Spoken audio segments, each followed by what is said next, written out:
ओम श्री गणेशाय नमः। शनिदेव भगवान शनिवार व्रत कथा। एक समय सूर्य, चंद्रमा, मंगल, बुध, बृहस्पति, शुक्र, शनि, राहु और केतु इन 9 ग्रहों में आपस में विवाद हो गया। हमसे सबसे बड़ा कौन है। सब अपने आप को बड़ा ही कहते थे। जब आपस में जो है कोई निश्चय नहीं हो सका तो सब आपस में झगड़ते हुए देवराज इंद्र के पास गए और कहने लगे कि आप सब देवताओं के राजा हैं, इसलिए आप हमारा न्याय करके बतलाइए कि हम 9 ग्रहों में सबसे बड़ा कौन है। देवराज इंद्र देवताओं का प्रश्न सुन करके घबरा गए और कहने लगे कि मुझ में यह सामर्थ्य हिम्मत नहीं है कि मैं किसी को छोटा या बड़ा बतला सकूं। मैं अपने मुख से जो है कुछ नहीं कह सकता हूं। हाँ, एक उपाय हो सकता है। इस समय जो है पृथ्वी पर राजा विक्रमादित्य दूसरों के दुखों का निवारण करने वाले हैं, इसलिए आप सब मिलकर के उन्हीं के पास जाएं। वही जो है आपके विवाद का निवारण कर सकेंगे। सभी ग्रह देवता देवलोक से चल करके भूलोक पृथ्वी पर आकर के राजा विक्रमादित्य के सभा में उपस्थित हुए और अपना अपना प्रश्न जो है राजा के सामने रखा। राजा विक्रमादित्य जो है ग्रहों की बात सुनकर के गहरी चिंता में पड़ गए कि मैं अपने मुख से जो है किसको छोटा और किसको बड़ा बतलाऊंगा। जिसको छोटा बताऊंगा वही क्रोध करेगा।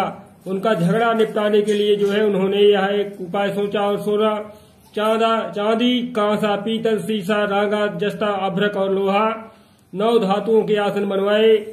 सब आसनों को क्रम से जो है जैसे सोना सबसे पहले और लोहा जो है सबसे पीछे बिछाया गया। इसके पश्चात राजा ने सब ग्रहों से कहा कि आप सब जो है अपना अपना आसन ग्रहण करिए। जिसका आसन जो है सबसे आगे होगा वह सबसे बड़ा होगा और जिसका आसन सबसे पीछे होगा वह सबसे छोटा जानिए।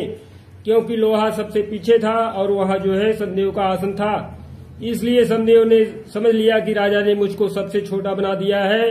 इस निर्णय पर संदेव को बहुत ही क्रोध आया। उन्होंने कहा कि राजा तो मेरे पराक्रम को नहीं जानता है। सूर्य एक राशि पर 1 महीना, चंद्रमा सब 2 महीने 2 दिन और मंगल जो है 1.5 महीने रहता है। बृहस्पति 13 महीने, बुध और शुक्र जो है 1-1 महीने विचरण करते हैं। परंतु मैं एक राशि पर 2.5 वर्ष से लेकर 7.5 साल तक रहता हूँ। बड़े बड़े देवताओं को मैंने भी पानी पिला दिया है, अर्थात भीषण दुख दिया है।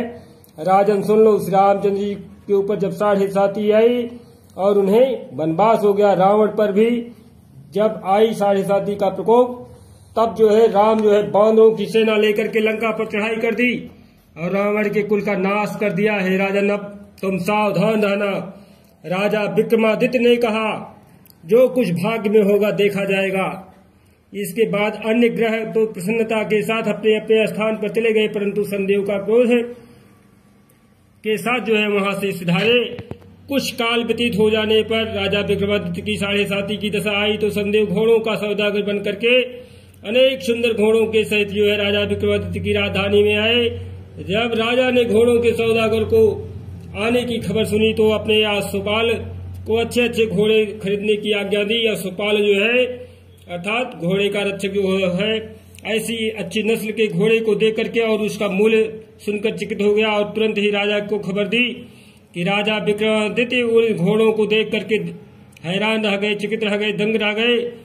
अच्छा घोड़ा चुन करके सवारी के लिए उस पर चढ़े। राजा की पीठ पर चढ़ते ही घोड़ा तेजी से भागा और घोड़ा बहुत दूर घने जंगल में जाकर के राजा को छोड़ करके अंतर ध्यान हो गया। इसके बाद राजा विक्रमादित्य अकेला जंगल में भटकता रहा। भूख और प्यास से दुखी राजा ने भटकते भटकते एक ग्वाले को देखा। ग्वाले ने राजा को प्यास से व्याकुल देख करके पानी पिलाया। राजा की अंगुली में एक अंगूठी थी, वह अंगूठी उसने निकालकर प्रसन्नता के साथ ग्वाले को दे दी और स्वयं शहर की ओर चल दिए। राजा शहर में जाकर के एक सेठ की दुकान पर जाकर बैठ गया और अपने आप को उज्जैन का रहने वाला तथा अपना नाम बीका बतलाया। सेठ ने उसको एक कुलीन मनुष्य समझ करके जल दिया, पानी पिलाया, कुछ खिलाया पिलाया। भाग्यवश उस दिन जो है सेठ की दुकान पर बहुत अधिक बिक्री हुई। तब सेठ उसको जो है भाग्यवान पुरुष समझ करके भोजन कराने के लिए अपने साथ अपने घर ले आया। भोजन करते समय राजा विक्रमादित्य ने एक आश्चर्यजनक घटना देखी। जिस खूंटी पर जो है हार लटका था वह खूंटी उस हार को निकल रही थी। भोजन के पश्चात जब सेठ कमरे में आया तो उसे कमरे में हार नहीं मिला। उसने वह निश्चय किया कि सिवाय बीका के और कोई इस कमरे में नहीं आया था, अतः जो है अवश्य ही उसी ने हार चोरी किया है। परंतु बीका का मतलब है विक्रमादित्य ने हार लेने से इनकार कर दिया। इस पर जो है 5-7 आदमी उसको जो है पकड़ करके नगर के फौजदार के पास ले गए और फौजदार ने उसको जो है राजा के सामने उपस्थित कर दिया और कहा कि आदमी भला प्रतीत होता है, चोर मालूम नहीं होता है, परंतु सेठ का कहना है कि इसके सिवाय और कोई घर में आया ही नहीं था, इसलिए अवश्य ही इसी ने चोरी की है। राजा ने आज्ञा दी कि इसके हाथ पैर कटवा करके चौरंगिया किया जाए। राजा की आज्ञा को सुन करके आज्ञापालों ने तुरंत उसका पालन किया। बीका के हाथ पैर कटवा दिए गए। कुछ काल व्यतीत होने पर एक तेली उसको जो है अपने घर ले गया और उसको कोल्हू पर बिठा दिया। बीका उस पर बैठा हुआ जो है अपनी जवान से बैल हाँकता रहा। इस काल में राजा की शनि की दशा समाप्त हो गई। वर्षा ऋतु के समय वह मल्हार राग में गाने लगा। यह राग सुनकर के उस शहर की राजकन्या की जो है मनभावनी उस राग पर मोहित हो गई। राजकन्या ने राग गाने वाले की खबर लाने के लिए अपनी दासी को भेजा।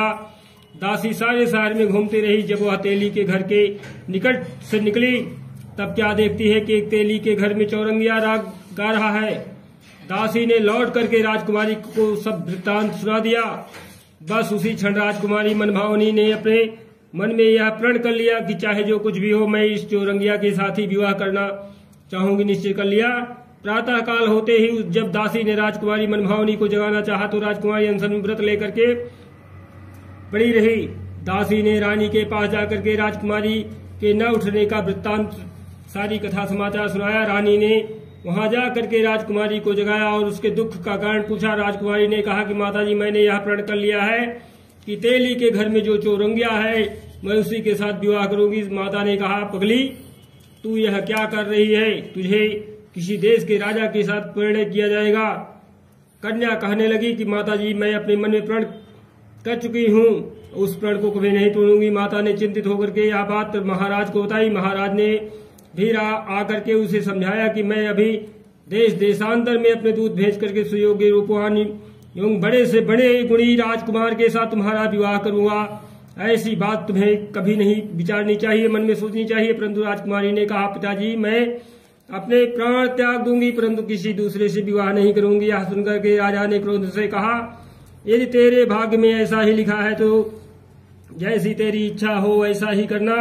राजा ने तेली को बुला करके कहा कि तेरे घर में चौरंगिया है, उसके साथ मैं अपनी कन्या का विवाह करना चाहता हूँ। तेली के ने कहा, महाराज, यह कैसे हो सकता है? कहाँ आप जो है हमारे राजा हैं और कहा मैं एक नीच तेली हूँ। कहाँ राजा भोज, कहाँ गंगू? तेली की घटा उसने दे दिया। राजा ने कहा कि भाग्य के लिखे को कोई नहीं टाल सकता है, अपने घर में जाकर के विवाह की तैयारी करो। राजा ने सारी तैयारी कर तोरण और वृंदावन लगवा करके राजकुमारी का विवाह जो है चौरंगिया के साथ कर दिया। रात्रि को जब विक्रमादित्य और राजकुमारी महल में सोए थे तो आधी रात के समय शनिदेव ने विक्रमादित्य को स्वप्न में दर्शन दिया और कहा कि हे राजा, कहो मुझको छोटा बतलाकर तुमने कितना दुख उठाया है। राजा ने शनिदेव से क्षमा मांगी। शनिदेव ने राजा को क्षमा कर दिया और प्रसन्न होकर के विक्रमादित्य को हाथ पैर वापस कर दिए। तब राजा विक्रमादित्य ने शनिदेव से प्रार्थना की, महाराज, मेरी प्रार्थना स्वीकार करें। जैसा दुख जो है आपने मुझे दिया है वैसा और किसी को ना देना। शनिदेव ने कहा, तुम्हारी यह प्रार्थना स्वीकार है। जो मनुष्य मेरी कथा सुनेगा वह कहेगा उसके सारी मेरी दशा जो है 7.5 की समाप्त हो जाएगी। कभी किसी प्रकार का कोई दुख नहीं होगा और जो जरूरत होगी वह मैं पूरा करूंगा और मेरा ध्यान करेगा या चींटियों को आटा कभी डालेगा, उसके सभी मनोरथ पूर्ण होंगे। इतना कह करके शनिदेव अपने धाम को चले गए। राजकुमारी जब मनभावनी की आंखें खुली तो और चौरंगिया को हाथ पैर से युक्त देखा तब वह आश्चर्यचकित हो गई। उसको देख करके राजा विक्रमादित्य ने अपनी समस्त हाल कहा कि मैं उज्जैन का राजा विक्रमादित्य हूँ। यह घटना सुनकर के राजकुमारी अत्यंत प्रसन्न हुई। प्रातः काल राजकुमारी ने उसकी सखियों के साथ जो है पिछली रात का हाल चाल पूछा तो उसने अपने पति का समस्त वृत्तांत का सुनाया। तब उसने जो है सबसे प्रसन्नता पूर्वक जाकर के यह बात प्रकट किया कि ईश्वर ने आपकी मनोकामना पूर्ण कर दी है। जब उस सेठ ने यह घटना सुनी तो वह राजा विक्रमादित्य के पास आया और उसके पैरों पर गिर करके क्षमा मांगने लगा कि आप जो है आपके ऊपर मैंने चोरी का झूठा आरोप लगाया था। आप मुझे जो दंड देना चाहे वह दंड दीजिए, मैं इसे स्वीकार है। राजा ने कहा, मुझ पर संदेह के प्रकोप था, इसी कारण यह सब दुख मुझे प्राप्त हुआ है।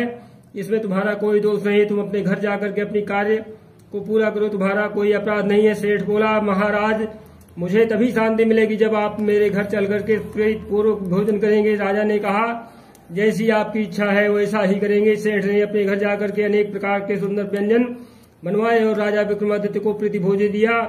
जिस समय राजा भोजन कर रहे थे वहां एक अत्यंत आश्चर्यजनक घटना सबको दिखाई दी। जो खूंटी पर पहले हार निकल गई थी वह सब जो है हार उगल रही थी।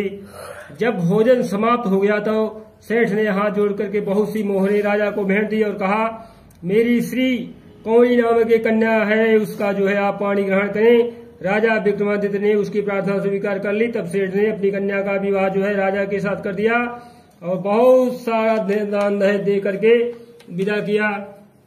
कुछ दिन तक इस प्रकार से राजा राज्य में निवास करने के पश्चात राजा विक्रमादित्य ने अपने ससुर से राजा से कहा कि अब मेरी जो है उज्जैन जाने की इच्छा है, अर्थात मैं अपनी नगरी को जाऊंगा। कुछ दिन बाद विदा लेकर के राजकुमारी मनभावनी श्रेष्ठ की कन्या श्री कौरी तथा दोनों जगह दहेज में प्राप्त अनेक प्रकार के दास दासी नौकर चाकर रुपया पैसा रथ पालकियों के साथ राजा विक्रमादित्य जो है उज्जैन की तरफ चले।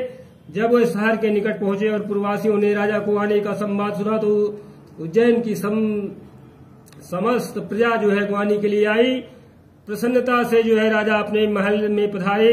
सारे नगर में भारी उत्सव मनाया गया और रात्रि को दीपमाला की गई। दूसरे दिन राजा ने अपने पूरे राज्य में घोषणा करवाई कि संदेवता सब ग्रहों में सर्वोपरि है, मैंने इनको छोटा बतलाया है, इसी से मुझको यह दुख प्राप्त हुआ है। इस प्रकार सारे राज्य में संदेव की पूजा और कथा होने लगी।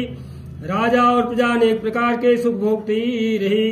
जो कोई संदेव भगवान की इस कथा को पढ़ता है या सुनाता है, संदेव की कृपा से उसके सब दुख दूर हो जाते हैं। व्रत के दिन जो है संदेव की कथा को पाठ अवश्य करना चाहिए। ओम शांति ओम शांति ओम शांति। श्री संदेव जी की आरती। जय जय शनिदेव महाराजा, जन के संकट हरने वाले, तुम शौर्य पौत्र बलधारी, भय मानत दुनिया सारी जी। साधत हो दुर्लभ काज, तुम धर्म राज के भाई, जम क्रूरता पाई जी, गन गर्जन करते आवाज, तुम नील देव विकरारी जी, मानत है दुनिया सारी जी।